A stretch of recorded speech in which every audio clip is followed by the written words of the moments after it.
Bienvenue à tous dans cette vidéo. Aujourd'hui, on va voir ensemble le concept du panafricanisme. Peut-être que tu as déjà entendu ce mot. Et que signifie-t-il vraiment? Et pourquoi est-ce un sujet aussi brûlant encore aujourd'hui?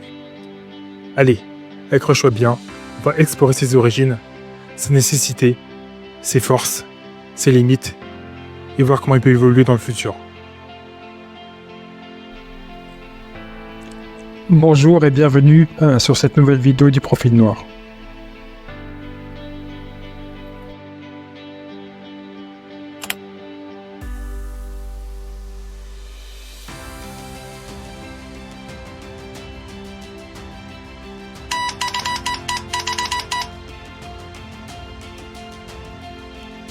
Pour comprendre le panafricanisme, il faut remonter à la fin du 19e siècle.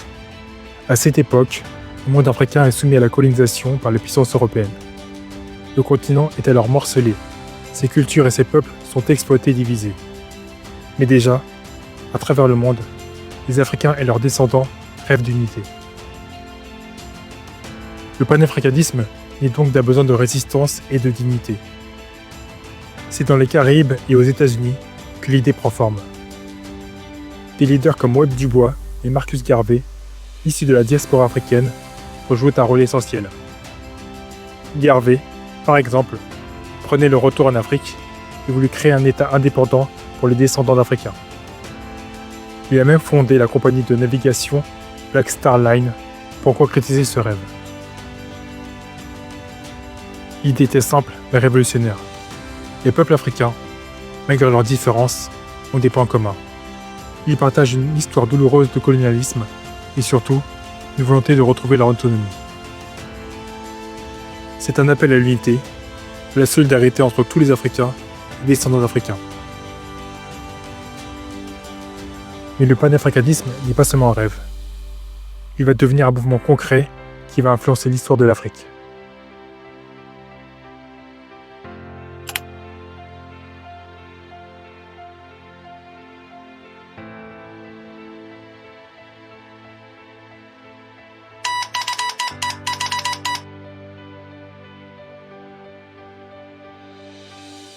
Le panafricanisme est nécessaire pour plusieurs raisons.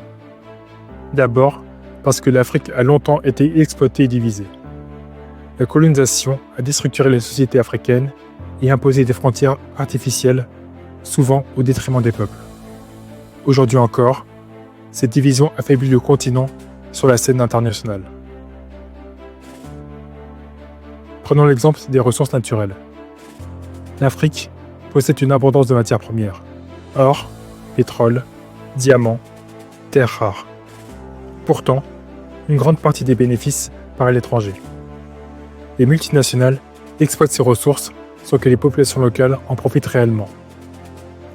Le panafricanisme vise à inverser cette tendance en prenant une union économique et politique des nations africaines.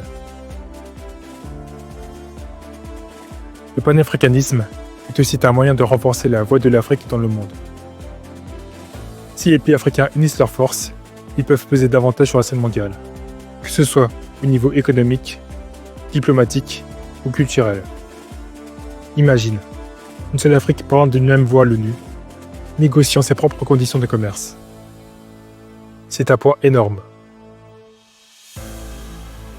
Enfin, le panafricanisme est un moyen de restaurer la dignité et l'identité africaine. Pendant des siècles, les Africains ont été réduits à des stéréotypes. Avec le panafricanisme, il s'agit de célébrer la richesse des cultures africaines, de réécrire l'histoire d'un point de vue africain et de transmettre une image positive du continent. Mais ce mouvement, aussi noble soit-il, n'est pas sans défaut. Il est temps de les examiner.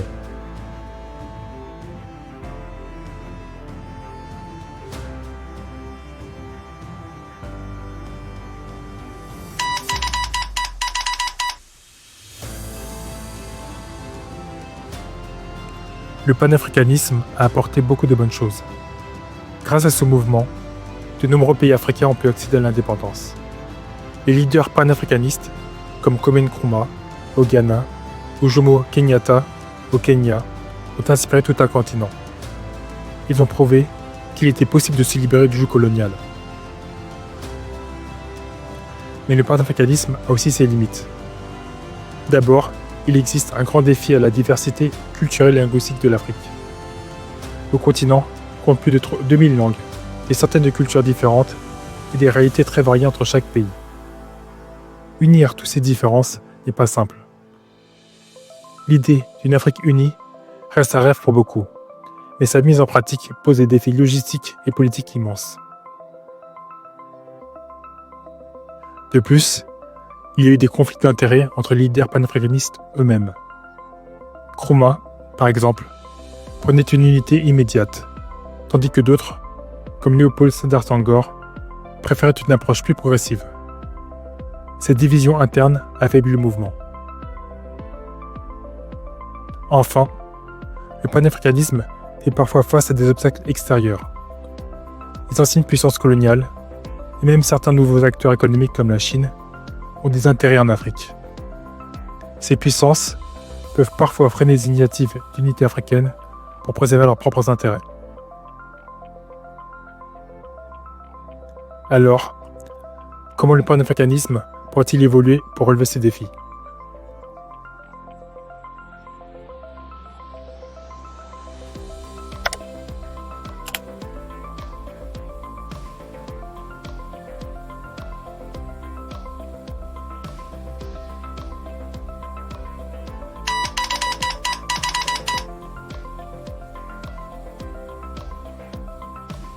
Pour que le panafricanisme avance, il doit s'adapter au XXIe siècle.